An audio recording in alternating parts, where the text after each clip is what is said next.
Now that we're in week one, curious how you're going to manage the QB reps in practice.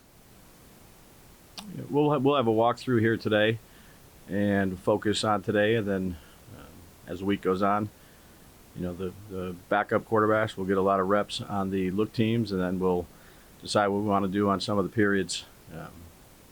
But we're full steam here on Washington. In the past, I feel you basically had the number 2 quarterback take most of the look team reps. So is that correct? And are you maybe going to have to split that up a little more? Is that your plan, that you're saying? We've done it a variety of ways. So we'll do what we think is best for each week. I know you say you're full steam ahead on Washington, but just this is the last time to really look back, I guess, on the preseason, because we are in game mode. With Jackson and the plan to develop, and that obviously shifts to a different mode now. When you were in the training camp in the preseason, you can manipulate things. Was you focused more on building his confidence or having him deal with adversity, or is there a balance there? Yeah, no, I appreciate the question, Dan, but we're on a regular season here, so it's all on to Washington. Paul Schwartz. Hey, Brian. Paul? Excuse me. Obviously, the proof could be in what we see on the roster as far as asking you about your confidence and your comfort level with your offensive line. I mean, it's the same group, basically. So can you speak to that a little bit as far as what do you see from those 5 guys, hopefully, if Andrew Thomas is in there, and what, the fact that you didn't make any moves, what does that say? Well, those guys do a good job of communicating with one another. Have a lot of confidence in all those guys that play those spots. It's a collective effort offensively. It's not just on the offensive line. It's on all the positions, and we focused on playing good offensive football. Do you think that a quarterback can make a big difference in how an offensive line plays and how it looks? Yeah, I think it's on all 11 guys out there on every play. So we'll do what we think is the best for all of our guys. I know our guys are going to compete as hard as they can, but it's offensive football is a collective mindset. It's everybody doing their job at a high level at every position. And any thing on Andrew Thomas for Wednesday? Do you have any thoughts yet on even today, what's going to happen with him? Yeah, we're going to have a walkthrough today, and everybody will be out there participating. Thank you. Yep. Evan Barnes. Afternoon, Brian. Evan? Kind of going on that note, whether or not Andrew is available, just how have you felt about James Hudson's development at left tackle? Yeah, like I said, I think all the guys in the offensive line room, the players, the coaches have done a good job throughout OTAs, throughout preseason, training camp. So whoever's in there will be ready to play. I guess so specifically, just have you liked what he's brought just as far as just filling in, stepping in that role and just holding it down, just, his development? Is that what you expected out of him from signing him? Yeah, no, he's a guy I'm glad we signed. He's done everything we've asked him to do, just like all the other guys have. Offensive line is, 5 collective guys seeing it through the same set of eyes, or 2 tight ends, 1 tight end, whatever it may be. So those guys are doing everything they can do each day to be as productive as they can. All right, thanks. Yep. Brian Dunleavy.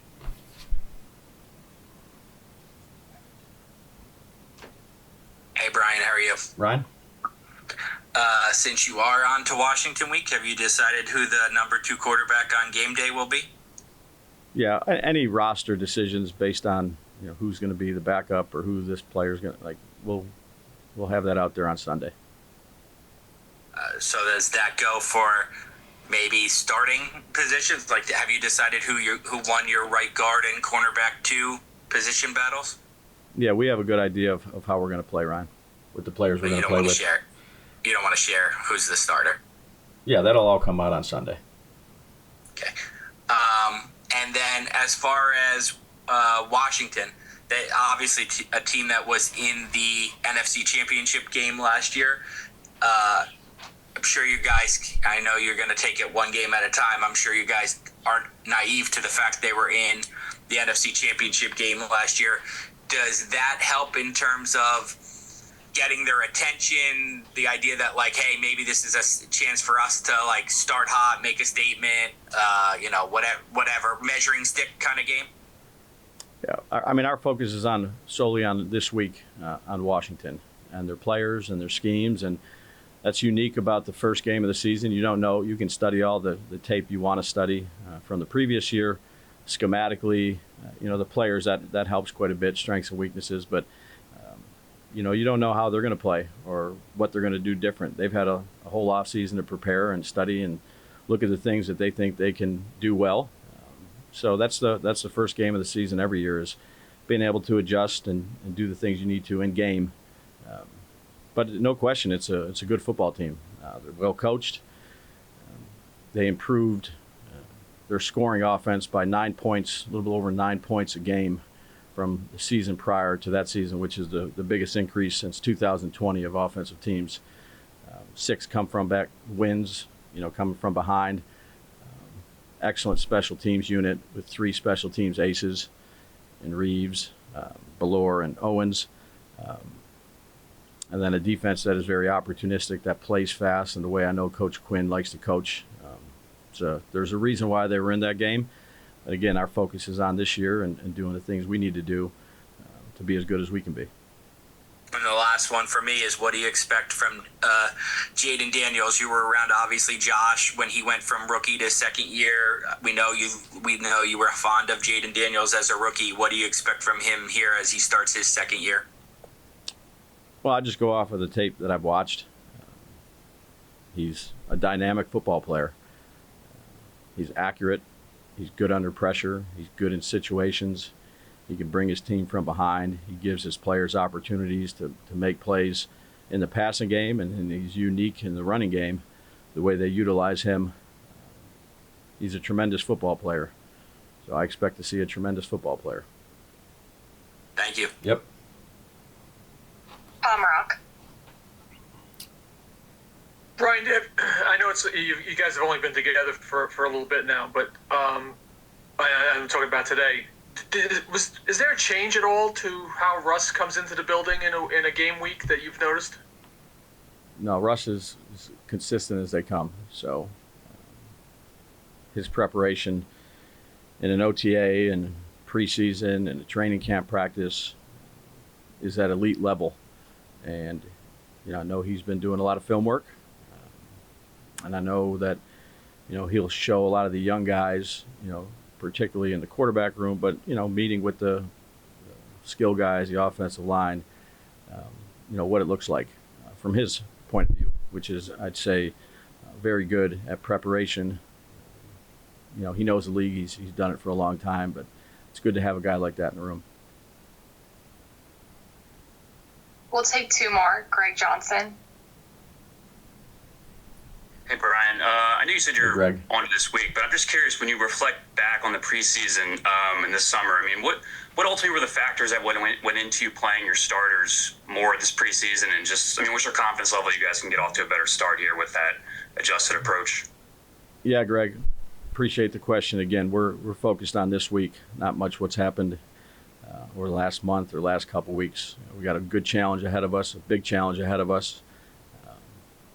Against, like what Ryan said, a team that made it to the NFC Championship game last year and, played really good football. So, our focus is on us doing the things that we need to do to be as ready as we can be. Okay, thank you. Yep. Last one, Art Stapleton. Hey, Daves. Morning, Art. When you talk about how opportunistic the defense is in Washington, I'm just curious from an offensive perspective. Obviously, you guys have talked turnovers versus takeaways and how big of a difference that is in the NFL. Has it changed through the years, or does it just become a constant finding that balance between not losing your aggressiveness, both as a quarterback and as as play callers, and just from a mindset perspective, but also being wary of knowing how that one big mistake can kind of swing everything in the other direction? Yeah, I think it's important for the players to be aggressive, the play callers to be aggressive. There's a difference between being reckless and aggressive.